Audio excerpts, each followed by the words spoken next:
Quero saudar os irmãos com a paz do Senhor. Os irmãos podem se assentar, por gentileza. Meus amados irmãos, eu quero primeiramente agradecer a Deus por este privilégio de estar aqui com os irmãos no estado de Rondônia, mais uma vez. Desta vez aqui pela primeira vez, já tinha passado por aqui, por Ji-Paraná, mas agora pela primeira vez conhecendo este povo de Deus tão especial, zeloso de boas obras. Eu trago uma saudação lá da Assembleia de Deus da Ilha da Conceição, em Niterói, no Rio de Janeiro. Mas claro que vocês vão perceber que eu não sou carioca, não é? Porque carioca não fala porta, não é? Carioca não fala porta aberta. Mas nós estamos aqui para glorificar a Deus juntamente com os amados irmãos. Eu agradeço a Deus, mas quero também aqui deixar a minha palavra de gratidão a esta igreja tão abençoada. Quero parabenizar também o nosso pastor José Wellington Bezerra da Costa, que não está aqui presente, mas está aqui representado por meio de muitos obreiros do Senhor, autoridades da nossa igreja. Então eu parabenizo o pastor José Wellington Costa Júnior, pastor Ronaldo Rodrigues de Souza, por este grande evento com a nossa liderança de jovens e adolescentes. Quero parabenizar também o nosso estimado pastor presidente da convenção aqui de Rondônia, pastor Nelson Lutemberg, aqui pastor Sadraque, perdão. Eu às vezes, para falar de improviso assim, a gente se atrapalha um pouco, não é? Pastor Sadraque Muniz, me perdoa, viu? Pastor Joel Holder, não precisa nem ler, mas agora aqui é só para ter uma segurança, não é? Pastor Aguinaldo Muniz, esse homem de Deus. Pastor Silas Daniel, pastor Luaran Lins, Newton Didine Coelho, Valmir Milhomens. Olha quantos homens de Deus estão aqui.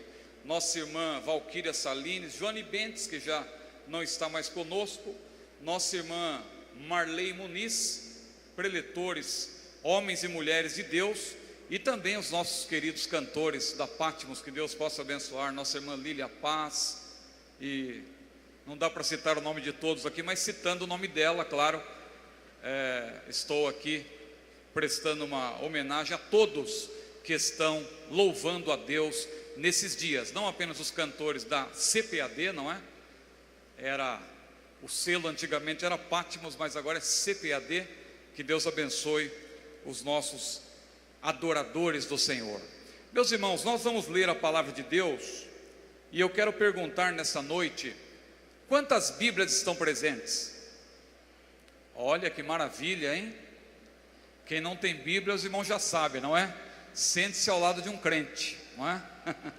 Ou se não, depois do final do culto, passa lá na CPAD, e lá você poderá encontrar Bíblias de todos os tipos.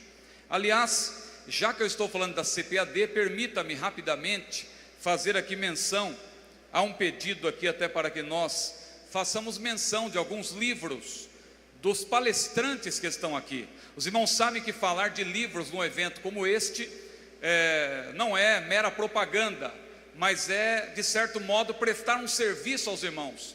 Os irmãos são pastores, líderes, formadores de opinião, e com certeza os irmãos precisam crescer na graça e no conhecimento. Então, os irmãos podem adquirir na nossa CPAD não somente livros, mas também o CD da nossa irmã Lília Paz, não é? Nós temos ali também os livros do pastor Jamiel Lopes, como este aqui, Abrindo o Jogo com o Adolescente, um livro extraordinário.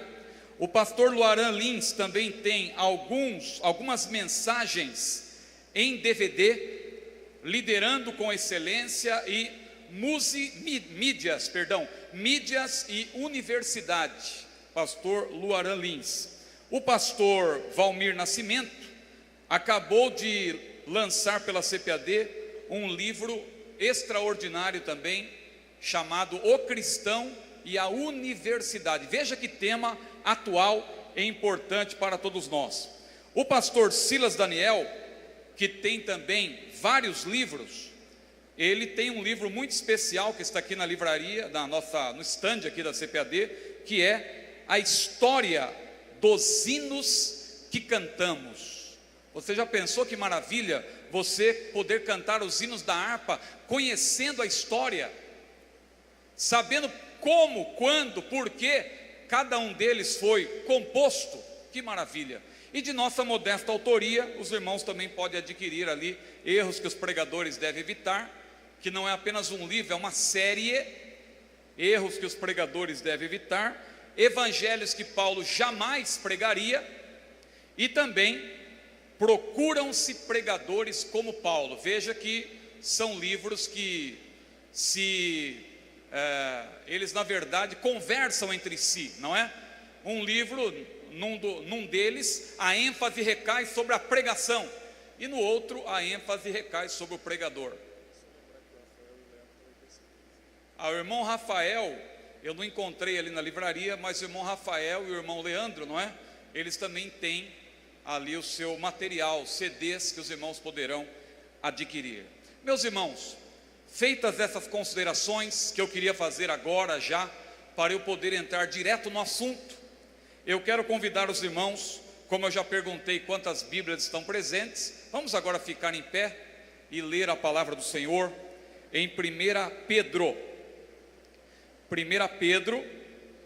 capítulo 1, versículos 13 a 16. 1 de Pedro, capítulo 1, versículos 13 a 16. 1 Pedro, capítulo 1, versículos 13 a 16. Portanto, cingindo os lombos do vosso entendimento, sede sóbrios, e esperai inteiramente na graça que se vos ofereceu na revelação de Jesus Cristo. Como filhos obedientes, não vos conformando com as concupiscências que antes havia em vossa ignorância, mas, como é santo aquele que vos chamou, sede vós também santos em toda a vossa maneira de viver, porquanto escrito está: sede santos, porque eu sou santo. Os irmãos podem se assentar, por gentileza. Sede santos, porque eu sou santo. Meus amados irmãos, o termo santo, especialmente neste último versículo que acabamos de ler, que diz: sede santos, porque eu sou santo, aparece 232 vezes no Novo Testamento. É justamente o termo grego hagios, que aparece 92 vezes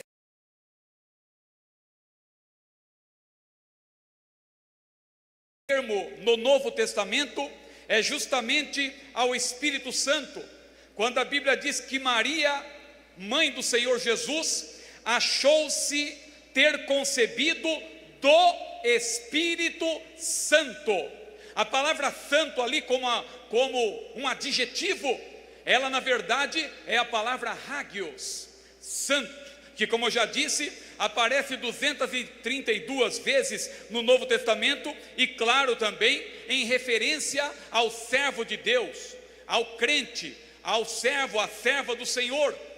E são muitos os adjetivos que aparecem na Bíblia para o servo de Deus, mas este sempre, claro, merece um destaque, porque nós somos santos, não porque nascemos santos, mas porque fomos santificados pelo Senhor. E é por isso que nós somos chamados de santos. Como diz lá em 1 Coríntios capítulo 1, versículo 2, quando Paulo, escrevendo aos crentes de Corinto, ele disse, se referindo a eles: santificados em Cristo Jesus, chamados santos. Veja, nós somos chamados santos, por quê? Porque nós fomos santificados pelo Senhor. Glória seja dada ao maravilhoso nome de Jesus. E nesta noite, meus irmãos, nesses minutos que temos à nossa disposição, nós vamos falar a respeito da vida de santidade. Veja, vida de santidade. Nós não vamos falar de algo que é passageiro, como alguém que é santo por algum tempo. Não, nós vamos falar de vida de santidade. Você se lembra quando Jesus apresentou a parábola do semeador? Ali ele apresentou 4 tipos de terreno diferentes. A semente era a mesma, porque a semente representa a palavra de Deus, e a palavra de Deus é perfeita, a palavra de Deus não muda, mas de acordo com o tipo de terreno, isto é, de acordo com a disposição do coração de cada um, a palavra vai agir de uma maneira ou vai agir de outra. Veja que no caso de alguns, ali Jesus explicando a parábola, a semente ela até germinou, mas a vida daquela pessoa com Deus, ela durou apenas por um período de tempo, não foi algo duradouro. Mas o que nós estamos falando aqui hoje é de vida de santidade. Como nós podemos ter uma vida de santidade? Eu sei que o público aqui nesta noite é um público heterogêneo, mas nós estamos falando aqui especialmente aos líderes de jovens e adolescentes. E eu peço que você, que é um líder de jovem, um líder de adolescente, que você esteja muito atento a tudo que vamos falar, porque depois caberá a você também transmitir a outros. Chamou minha atenção na mensagem pregada ontem à noite pelo pastor Silas Daniel, a respeito daquelas talhas, aquelas 6 talhas de pedra que os judeus utilizavam nas suas purificações. E diz a Bíblia que Jesus chegou ali naquela festa, naquelas bodas de Caná da Galileia, e diz a Bíblia, como os irmãos conhecem bem a história, e ontem foi aqui apresentada também de maneira muito clara, os irmãos sabem que Jesus, observando ali aquelas 12 talhas que estavam vazias, ele disse: enchei d'água estas talhas. E diz a Bíblia que aqueles homens ali obedeceram o que Jesus falou. Talvez eles não entenderam, porque o povo estava querendo vinho, o vinho tinha acabado, mas como Jesus havia dito, Maria havia dito: fazei tudo quanto ele vos disser, elas então obedeceram ali aquela ordem, eles obedeceram a ordem de Jesus. E diz a Bíblia que quando encheram aquelas talhas, a água que é inodora, insípida, incolor, isto é, não tem cheiro, não tem cor e não tem sabor, quando a água penetrou no interior daqueles vasos, houve uma grande transformação. Veja que não foi coisa pequena que Jesus fez. Se você acha que é fácil transformar água em vinho, pergunte para uma pessoa que entende de física e de química, pergunte para ela o que acontece quando se transforma, no caso em tese, água em vinho, para você ver quais são os elementos que fazem parte da água e quais são os que fazem parte do vinho. A água passou a ter cheiro, a água passou a ter cor, a água passou a ter sabor, houve uma grande transformação no interior daqueles vasos. Mas o que me chama a atenção é que quando houve essa transformação, Jesus disse: agora tirai e levai, tirai e levai. E tiraram e levaram o mestre-sala. O mestre-sala era aquela pessoa encarregada de verificar a qualidade do vinho, mas também de animar a festa. E quando ele levou a água transformada em vinho à boca, ele mandou chamar o noivo. Ele disse: olha, é comum servir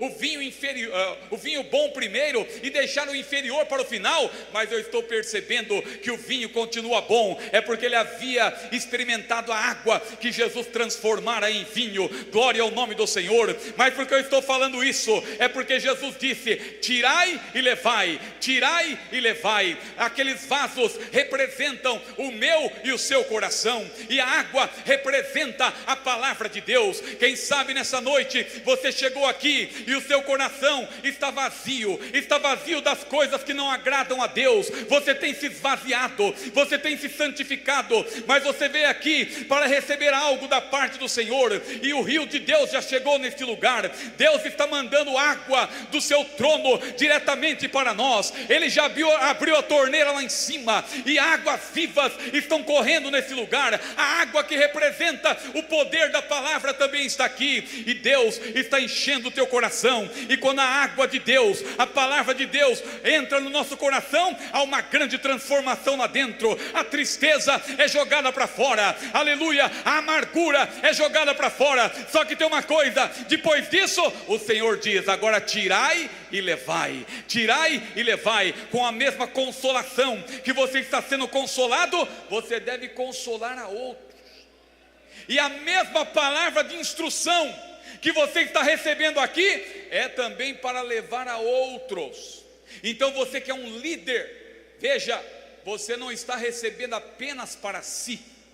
Tudo que está sendo falado aqui é para você repartir, é para você compartilhar, porque há muitos jovens hoje que precisam saber sobre tudo o que está sendo tratado neste importante evento. E coube a nós agora falar sobre a vida de santidade.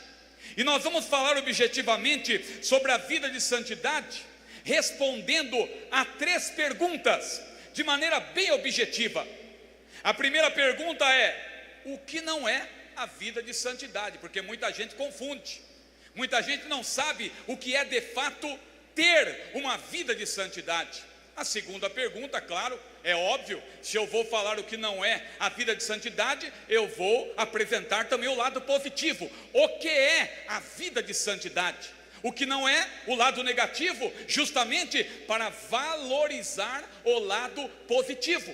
O que não é a vida de santidade, mas depois, o que é a vida de santidade? E finalmente, com base no texto que nós lemos há pouco, nós vamos responder também a pergunta: como ter uma vida de santidade? Eu quero convidar os irmãos então para nós aproveitarmos bem este precioso tempo que temos à nossa disposição. Eu quero convidar os irmãos a que abram aí, os irmãos que têm o roteiro, na página 20. Quem não tiver, acompanhe aí com o irmão que tem ao seu lado, porque talvez hoje à noite foi aberto para mais pessoas, mas quem está inscrito tem o nosso roteiro. E aqueles que não tiverem o roteiro, acompanhe por gentileza com o irmão que está ao seu lado, porque nós vamos assim, com o roteiro, ter um poder de síntese maior, não é? Então vamos aí para a página 20. Veja aí a primeira pergunta: o que não é ter uma vida de santidade? Ou o que não é a vida de santidade? O que não é? 6 pontos importantes que estão aí para uma rápida reflexão. O primeiro ponto é ser extremista. Há muita gente que pensa que ser santo ou ter uma vida de santidade significa ser extremista, e a pessoa começa a exigir de si mesmo e dos outros um padrão de santidade além do que a Bíblia apresenta. Mas a palavra de Deus, lá em Eclesiastes, capítulo 7, versículos 16 e 17, o que a Bíblia diz? Não sejas demasiadamente justo, nem sejas demasiadamente ímpio, porque destruirias a ti mesmo, porque morrerias fora do teu tempo. Veja, não sejas demasiadamente, porque há pessoas que às vezes elas são exageradas. Elas querem ser tão santas que elas acabam tendo, na verdade, um tipo de santidade que não é a santidade esposada na palavra de Deus. Eu nunca me esqueço quando eu, por graça de Deus, dirigia uma pequena congregação lá em São Paulo, e eu precisei tratar um caso lá de um irmão que casou com uma jovem, e veja que coisa exótica, não é? Por assim dizer, ele casou com a moça e foram viajar em lua de mel, e quando chegaram lá no lugar onde estavam ali casados, diante dos homens, diante de Deus, e tinham ali plenas condições, legitimamente, de desfrutar do deleite da vida a dois, como casados. Mas quando chegaram lá, o rapaz, quando chegaram na cama, não é? O rapaz virou de lado e dormiu. Aí a moça não entendeu nada, e ela, quem sabe, pensou, ele deve estar cansado. Mas quando chegou na segunda noite, a mesma coisa. o rapaz virou de lado, dormiu. Terceira noite, a mesma coisa. Quarta noite, e assim foi. Voltaram de viagem e, meus irmãos, não aconteceu nada. E aí quando voltaram lá da viagem, a moça toda triste, e foi falar com quem? Com a mãe, ou seja, com a sogra do rapaz. E ela disse: olha mãe, eu não sei o que aconteceu, será que ele não me ama mais? O que houve? Não sei. E a mãe da moça chamou o rapaz para uma conversa, e começaram a conversar, e ela com uma dificuldade para entrar no assunto, mas dali a pouco ela disse: olha, o que aconteceu? A minha filha disse que vocês foram viajar e tal, e entrou no assunto, e aquele irmão com o olho arregalado, e aquela irmã falando, e dali a pouco ele olhou para a irmã e disse: irmã, santidade, irmã. Veja que visão distorcida que aquele rapaz tinha da relação íntima, segundo o que Deus estabeleceu. Isso não é, meus amados irmãos, vida de santidade. Isso é uma vida de extremismo. E vida de santidade não significa ser extremista. Claro que o servo de Deus, sobretudo nos dias de hoje, tem que ser uma pessoa conservadora. A igreja do Senhor, ela é conservadora. O obreiro que se preza, ele é conservador. O líder de jovens e de adolescentes que se preza, ele é conservador, mas ele não é extremista. E eu não estou falando aqui também de política. É claro que no campo da política, não é? A pessoa pode ser conservadora, pode ser progressista, e até alguns cristãos aí que se dizem progressistas, a gente até respeita em alguns pontos, talvez na esfera política a gente pode até considerar alguma coisa, mas no que tange, meus amados irmãos, a vida cristã, a andar com Deus, não há outra alternativa a não ser um conservador, porque Jesus mesmo disse: vós sois o sal da terra, e se o sal não salgar, para que prestará, a não ser para ser pisado pelos homens? Veja que o sal nos tempos bíblicos era usado para preservar, para conservar alimentos, porque a igreja, ela é conservadora. É por isso que Paulo também disse ao jovem Timóteo: ó Timóteo, guarda o bom depósito que te foi confiado. Veja, guarda. Paulo também disse a ele: conserva o modelo das sãs palavras. Jesus também disse: guarda o que tens, para que ninguém tome a tua coroa, porque a igreja do Senhor, ela é conservadora, ela conserva a palavra, ela preserva os bons costumes. Quem é que está hoje se opondo a tudo que vem contra os valores morais, contra os princípios? Quem é que está se levantando, por exemplo, contra essa excrescência chamada ideologia de gênero? É a igreja do Senhor, porque a igreja, ela é conservadora, a igreja preserva a verdade, e o obreiro que se preza, o líder que se preza, o jovem que se preza, o adolescente que se preza, ele é conservador, mas não é extremista. Então veja, ter uma vida de santidade não significa ser extremista, mas também não significa isolar-se. Está aí no nosso roteiro.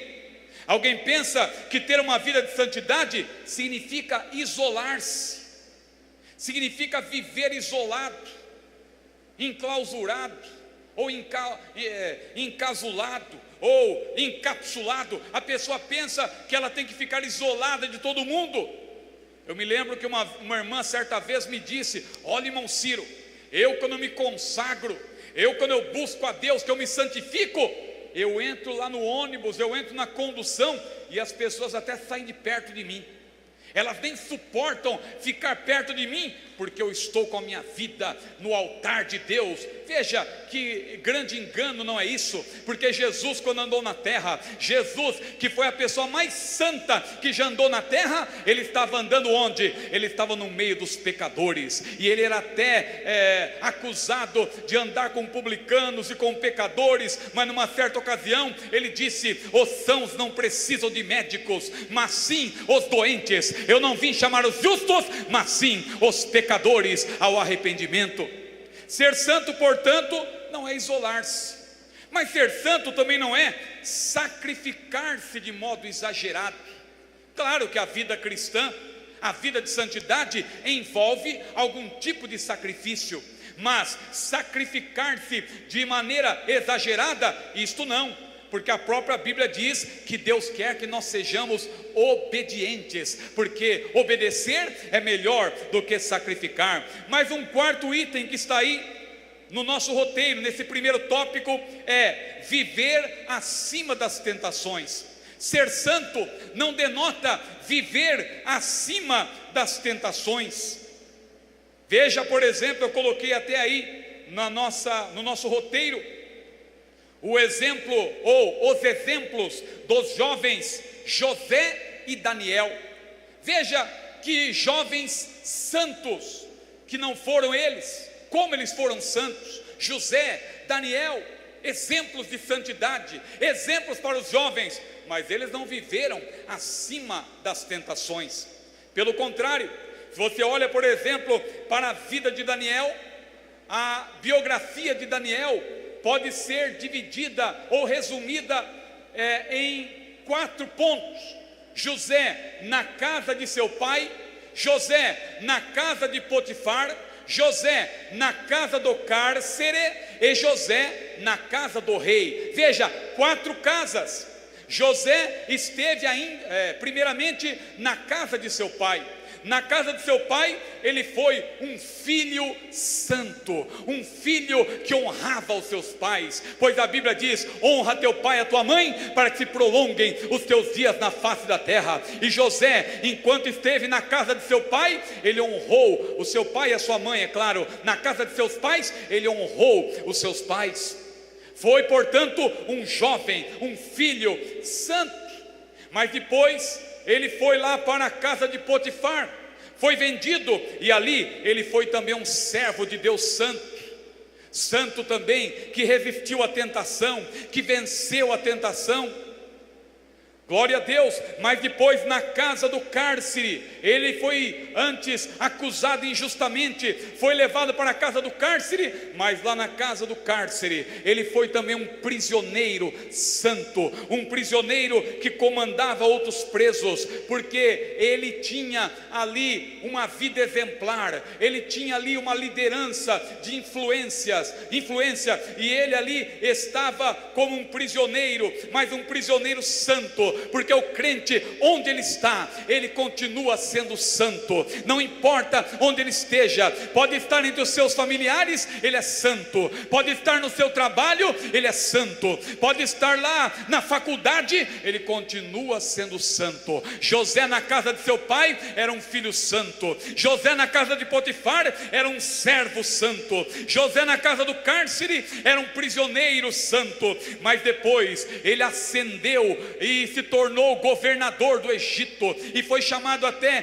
de Zafenate Paneia, que significa o salvador do mundo. E nessa condição, como um líder, ele também era um líder santo. Glória seja dada ao maravilhoso nome do Senhor. Mas ele foi tentado, porque ser santo não significa viver acima das tentações. Mas meus irmãos, vamos adiante. O ponto 5: ser santo não significa estar imune ao pecado. Não é porque você é santo ou santificado que você está imune ao pecado. Enquanto nós estivermos nessa terra, claro, se nós tivermos uma vida com Deus, nós seremos vitoriosos contra o pecado, porque a salvação em Cristo, ela nos livra do poder do pecado. Mas um dia, quando nós estivermos para sempre com o Senhor, aí não mais nós teremos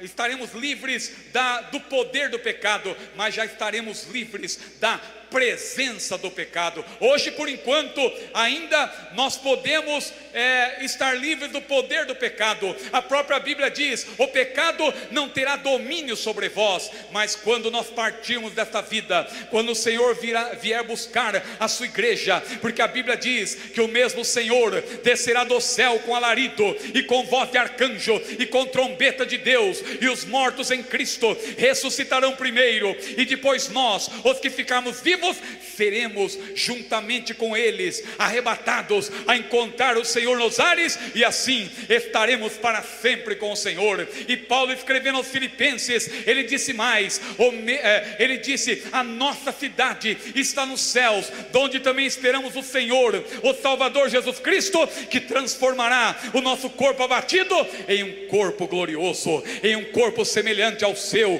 Glória seja dada ao maravilhoso nome do Senhor. Aí sim nós estaremos imunes ao pecado, mas hoje não. Hoje nós temos que nos santificar, mas não estamos imunes ao pecado. Mas se estivermos em Cristo, e Ele estiver conosco sobretudo, e em nós, glória a Deus, nós, meus amados irmãos, venceremos o poder do pecado. Há muitas referências aí que eu peço que os irmãos, por gentileza, leiam, estudem, porque assim os irmãos terão o maior proveito aí desse tema tão importante que é a vida de santidade.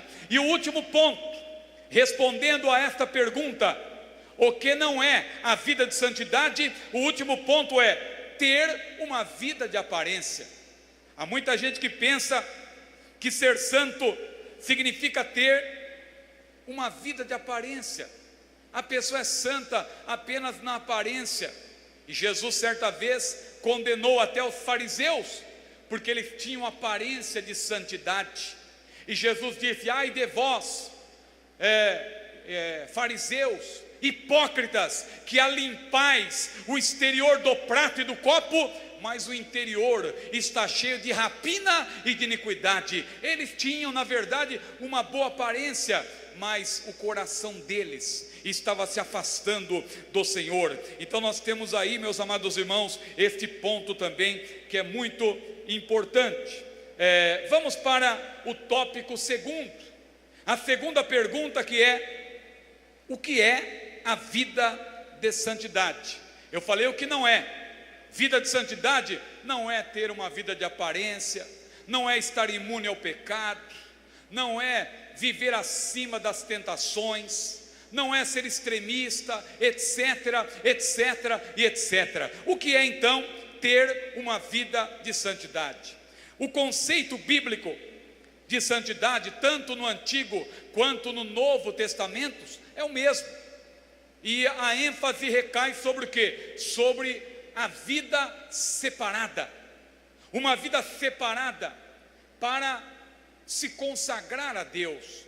Santidade significa estar separado de e para. Estar separado do mundo para agradar a Deus, para adorar a Deus, para servir a Deus. E aí nós vemos, portanto, versículos da palavra de Deus que corroboram isto que eu acabei de falar, como por exemplo, Êxodo capítulo 19, versículo 6: vós me sereis reino sacerdotal e povo santo. Veja como Pedro confirma essas palavras que foram ditas em relação a Israel. Agora ele confirma falando para a igreja, quando lá em 1 Pedro capítulo 2, versículos 9 e 10, dirigindo-se à igreja do Senhor, Pedro disse: vós sois a geração eleita, o sacerdócio real, a nação santa, o povo adquirido. Mas para quê, irmão Pedro? Ora, para que anuncieis o quê? As virtudes. Mas que virtudes? As virtudes daquele. Mas daquele quem? Aquele que vos chamou. Mas vos chamou de onde? Ora, das trevas. Mas para onde? Para a sua maravilhosa luz. Vós que em outro tempo não erais povo, mas que agora sois povo de Deus, que não tinhais alcançado a misericórdia, mas que agora alcançastes a misericórdia. Glória ao maravilhoso nome de Jesus. Portanto, o conceito de santidade está claro na Bíblia. Significa ter uma vida de separação. Mas veja o ponto 2: a vida de santidade decorre da vida de santificação.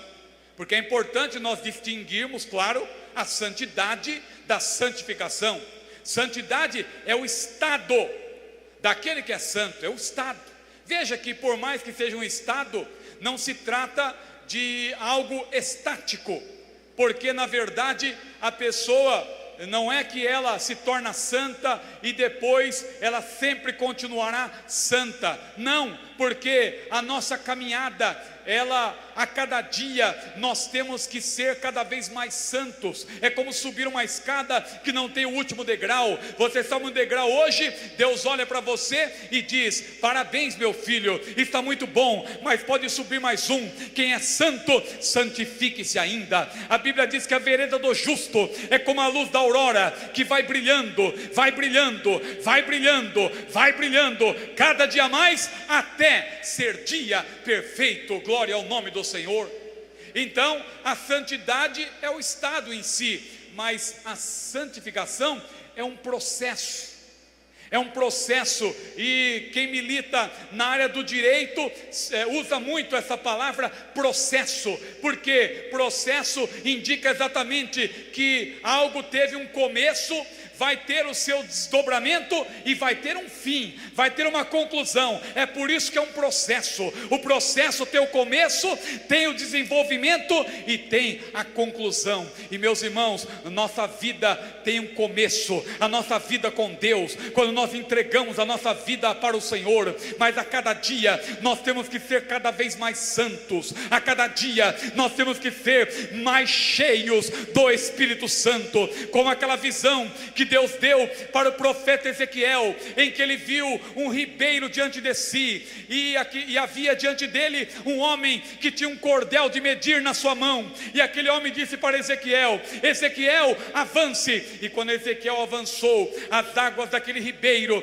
diz a Bíblia, que davam pelos artelhos, mais ou menos na altura dos dedos do pé. Mas aquele homem mediu mais 1000 côvados, na nossa linguagem aproximadamente 500 metros, e aquele homem disse: Ezequiel, avance. E quando ele avançou, as águas agora davam pelos joelhos, mas aquele homem mediu mais 1000 côvados e disse: Ezequiel, avance. E quando ele avançou, as águas agora davam pelos lombos, mas finalmente aquele homem mediu mais 1000 côvados, e Ezequiel continuou andando ali 500 metros aproximadamente, e dali a pouco ele percebeu que não dava mais pé, eram águas profundas que precisavam ser atravessadas a nado. Quem sabe nesta noite Deus está olhando para mim e para você, e está dizendo: meu filho, minha filha, você já está no meu ribeiro, já está bom, mas ainda não está ótimo. Eu tenho mais para te dar. Clama a mim que eu vou te responder, eu vou te anunciar coisas grandes e firmes que tu não sabes.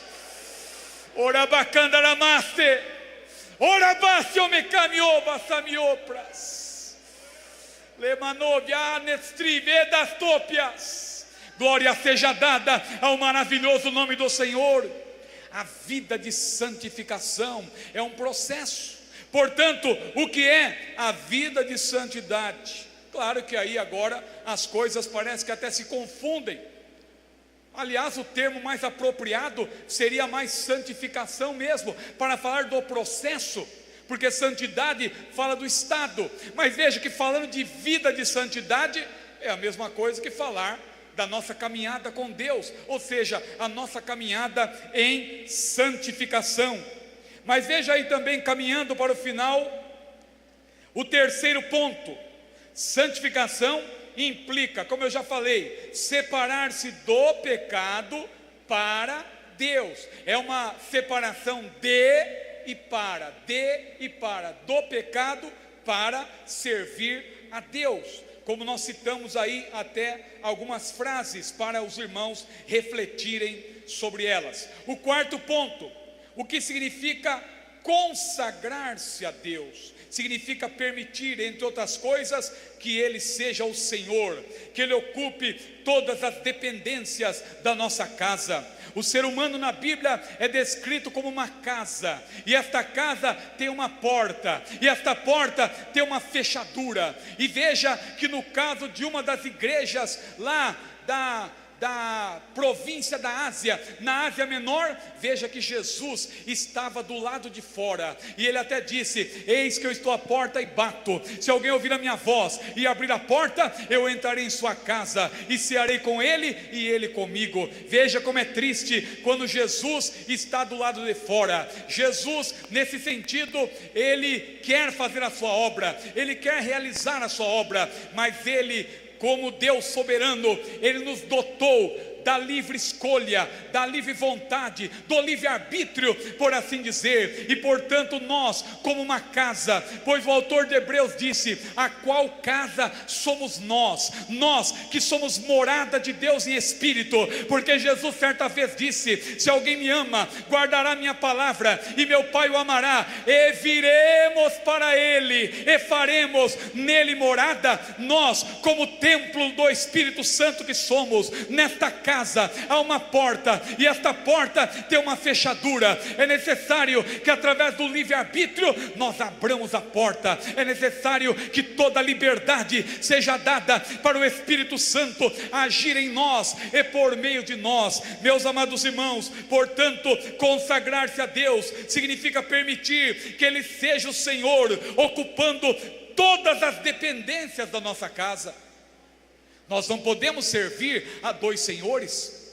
Você já imaginou se você fosse alugar uma casa e você chegasse lá para alugar a casa e começasse a conversar lá com o representante da imobiliária ou com alguém que quisesse alugar a casa para você, e a pessoa começasse a apresentar a casa para você e dissesse: olha, aqui está a sala, aqui está o primeiro quarto, aqui está o segundo quarto, olha, aqui você tem uma suíte, e aqui o primeiro banheiro, e aqui tem um segundo banheiro e tal, e aqui, e a pessoa dissesse: olha, aqui tem um quartinho, esse quartinho ele vai ficar trancado, a chave está comigo, aqui eu guardo algumas coisas, essa parte eu não estou alugando, eu estou alugando a casa toda, menos esse quartinho, porque aqui eu guardo algumas coisas minhas. Você alugaria essa casa?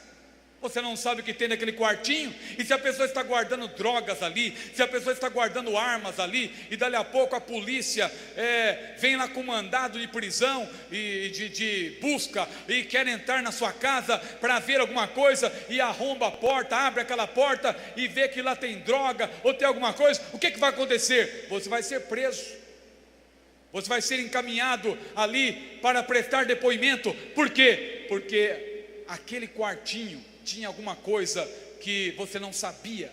Então ninguém aluga uma casa e deixa uma parte ali sem acesso. Meus amados irmãos, Deus também, quando olha para nós, Ele quer todas as dependências da nossa casa.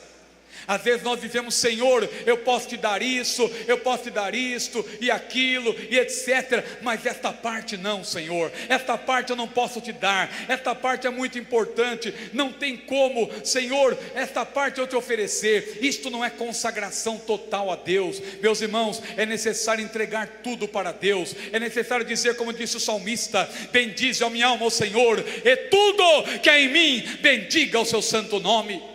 Tudo deve ser consagrado ao Senhor. Mas veja o quinto ponto: a abrangência do ensino sobre a santificação, ou sobre a vida de santidade. Aí estão pontos importantes para os irmãos estudarem melhor sobre o assunto. Ou seja, a santificação como uma posição, porque quando nós entregamos a nossa vida a Jesus, nós passamos a estar a partir daí em Cristo. E nesse sentido, a santificação, ela é posicional. Nós temos uma alta posição em Cristo. Mas a santificação também é apresentada na Bíblia como um processo, o que eu já estou explicando aqui. E nesse caso, ela é chamada de santificação progressiva.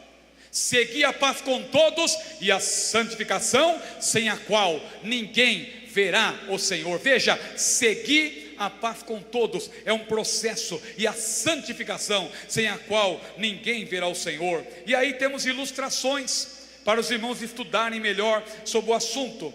Mas a letra C, a santificação perfectiva, quando Jesus vier buscar a sua igreja. Os mortos em Cristo, claro, ressuscitarão primeiro, e nós, os que estivermos vivos, eu falo nós, porque eu tenho esperança ainda de que esta é a igreja do arrebatamento. Quem sabe ainda hoje nós sejamos arrebatados. Então nós, os que estivermos vivos, aleluia, nós também teremos os nossos corpos transformados, e a partir desta grande transformação, a nossa santificação agora será uma santificação perfectiva. definitiva, é a glorificação do nosso corpo. Como Paulo disse, a nossa salvação está mais próxima do que quando aceitamos a fé. Muitos não entendem esta passagem bíblica, Romanos capítulo 13, e a pessoa pensa, como assim? Será que eu não sou salvo ainda? Mas Paulo estava falando da salvação no seu aspecto perfectivo. Ele estava falando da nossa santificação no aspecto perfectivo. É isto que vai acontecer quando o nosso corpo for glorificado. Glória seja dada ao maravilhoso nome do Senhor. E finalmente, irmãos, respondendo a terceira e última pergunta: como ter uma vida de santidade?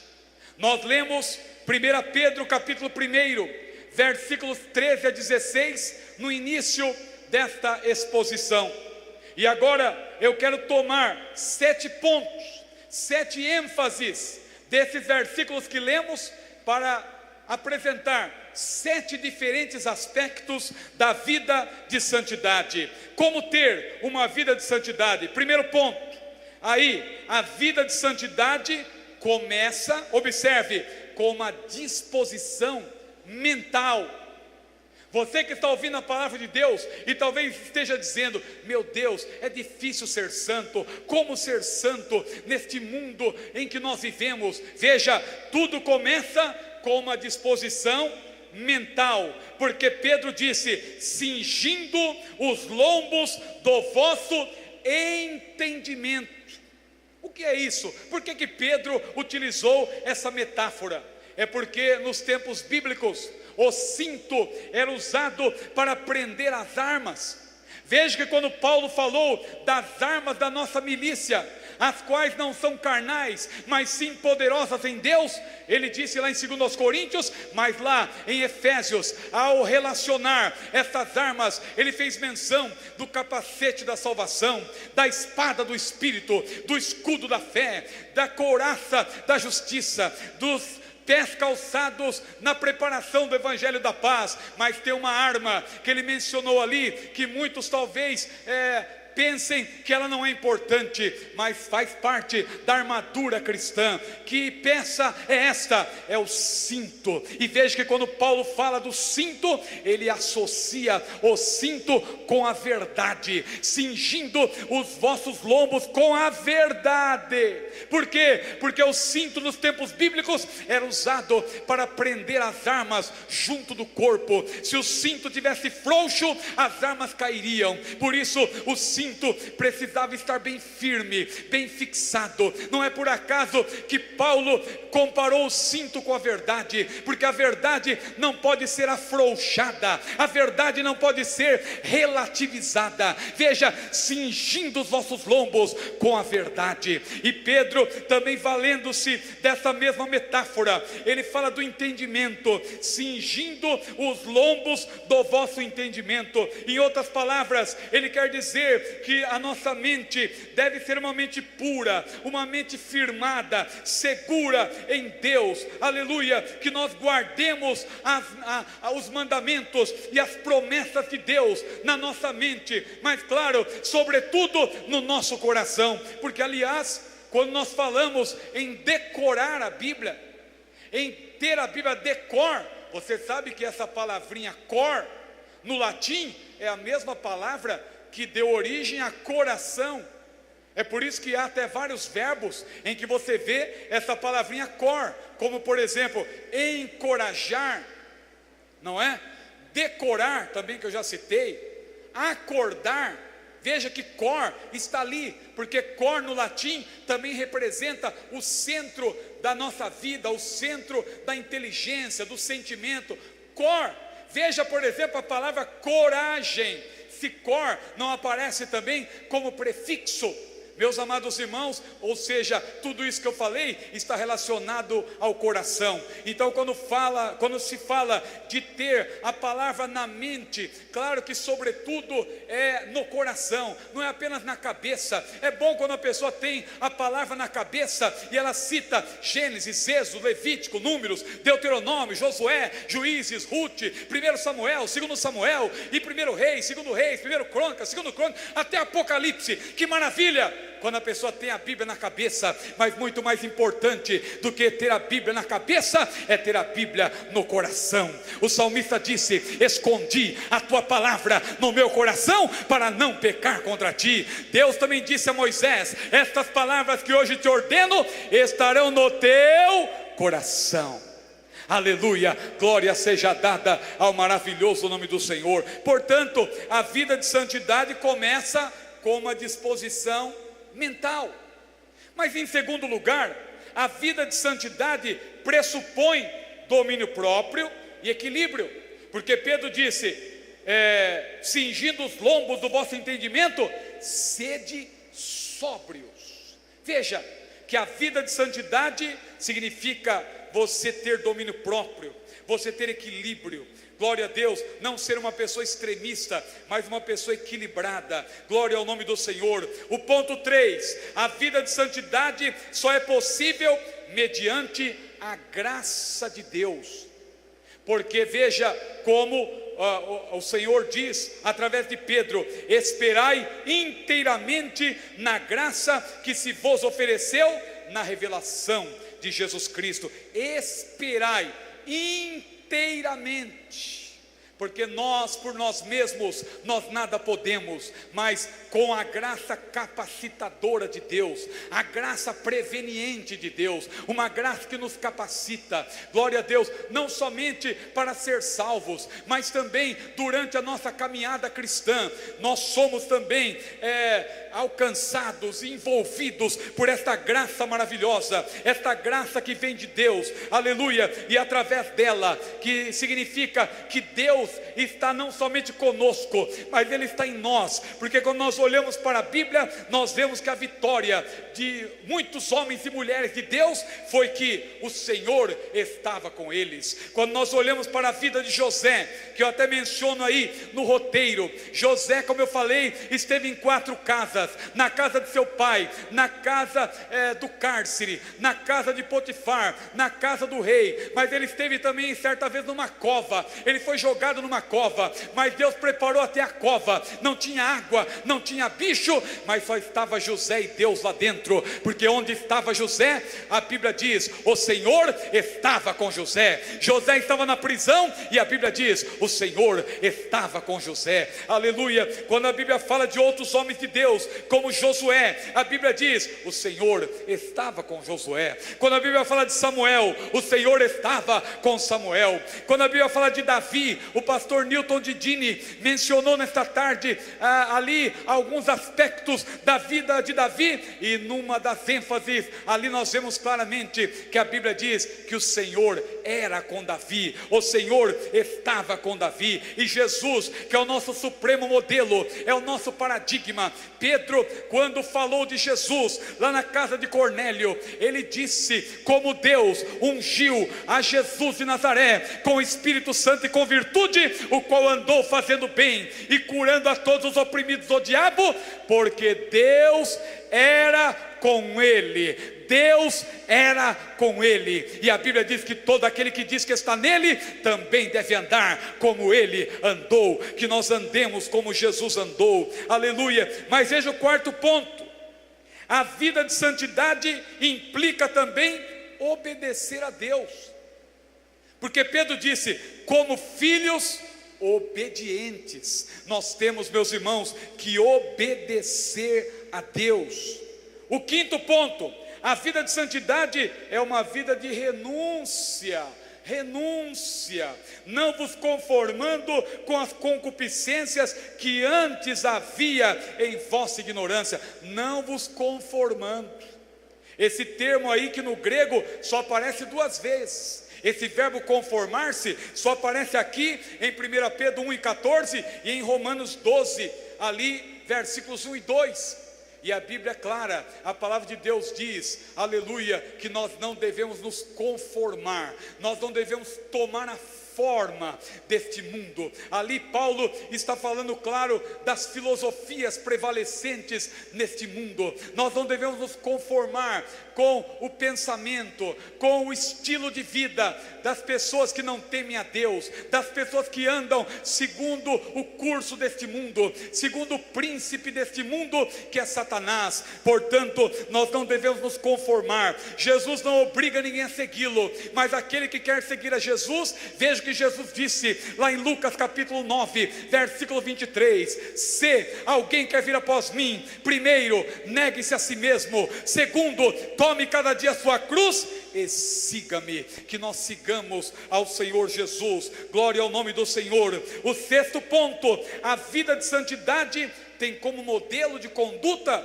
o próprio Deus, porque a Bíblia diz: como é santo aquele que vos chamou, sede vós também santos, porque porquanto escrito está: sede santos, porque eu sou santo. Veja que o incentivador e o modelo para nós é o próprio Deus.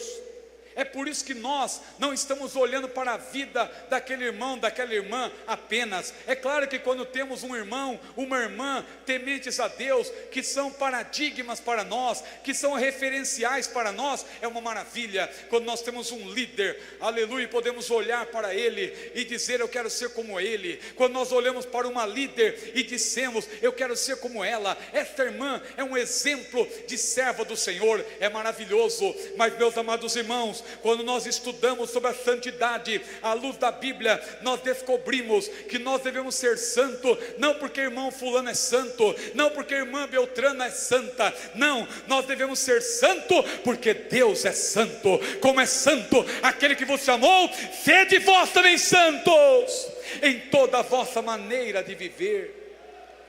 Nós imitamos o próprio Deus. Mas a sétima e última verdade, o sétimo e último ponto, é que a vida de santidade, ela não abrange apenas parte da nossa vida, não, ela abrange toda vossa maneira de viver. Aleluia. O mesmo Deus de paz vos santifica em tudo, e todo o vosso espírito e alma e corpo sejam conservados plenamente irrepreensíveis para a vinda de nosso Senhor e Salvador Jesus Cristo. Amém, meus amados irmãos?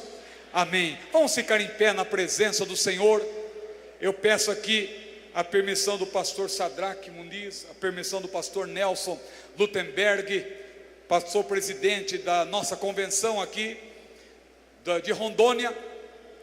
Nós vamos fazer uma oração, e eu sei que diante de tudo que foi cantado e também aqui pregado nessa noite, quem sabe haja entre nós, foi uma palavra mais voltada para os líderes, para os servos de Deus em geral, sobre a vida de santidade, mas quem sabe haja entre nós pessoas que, não sendo crente em Jesus Cristo, desejariam entregar a sua vida a Jesus, recebendo um novo nome, recebendo uma nova vida. Glória a Deus, porque a Bíblia diz que se alguém está em Cristo, nova criatura é. As coisas velhas já passaram, eis que tudo se fez novo.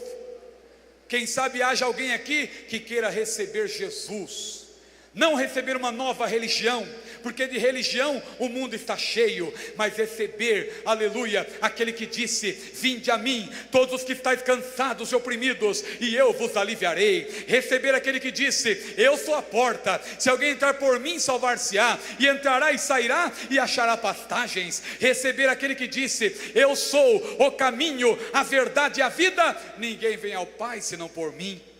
Quem sabe haja uma pessoa, um senhor, uma senhora, um jovem, uma jovem, um adolescente, uma criança, que tendo ouvido a mensagem da palavra, desejaria nesta noite entregar a sua vida a Jesus. Haveria alguém?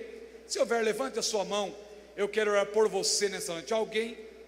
Eu não sei se foi aberto hoje para todos, mas quem sabe, se houver aqui pessoas não crentes, é uma oportunidade para receber esta bênção maravilhosa. Alguém? Parece que não há, mas nós vamos orar em nome de Jesus, e que a palavra do Senhor, ela seja aplicada aos corações.